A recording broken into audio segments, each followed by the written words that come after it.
Hello' everyone, Har Har Mahadev. আজিৰ ভিডিঅ'টো ৰাতিপুৱাৰ পৰাই আৰম্ভ কৰিছোঁ। 15 ফেব্ৰুৱাৰী আৰু মহাশিৱৰাত্ৰিৰ প্ৰথমটো দিন। আজিৰ এই দিনটোতে শিৱ আৰু পাৰ্বতীৰ বিবাহ হোৱা বুলি সকলোৱে বিশ্বাস কৰে।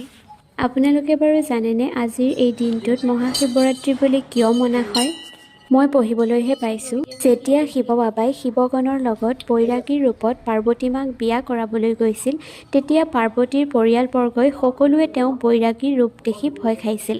কিন্তু পাৰ্বতী মায়ে ভয় নকৰি তেওঁ স্বামী বৰণ কৰিছিল ধীৰে সুস্থিৰে।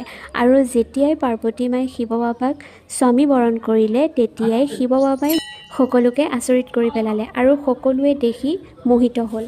কিয়নো পাৰ্বতী মাৰ সেই কথাষাৰ শুনি শিৱ বাবাই তেওঁৰ সৃষ্টিৰাজিৰে এটা ধুনীয়া সুন্দৰ সুঠাম চেহেৰালৈ ৰূপান্তৰিত কৰিলে, যাক আমি চন্দ্ৰশেখৰৰ ৰূপত পূজা কৰোঁ। আৰু সেইদিনা ৰাতিয়ে তেওঁলোকৰ বিবাহ সম্পন্ন হৈছিল আৰু সেইবাবে সেই ৰাতিটো মহাশিৱৰাত্ৰি নামেৰে জনা যায়। আৰু সেইবাবে আজিৰ দিনটোত যদি আপুনি উপবাসে থাকি তেওঁক পূজা কৰে, তেনেহ'লে আপোনাৰ সকলো মনৰ কামনা পূৰ হয় বুলি বিশ্বাস কৰা যায়।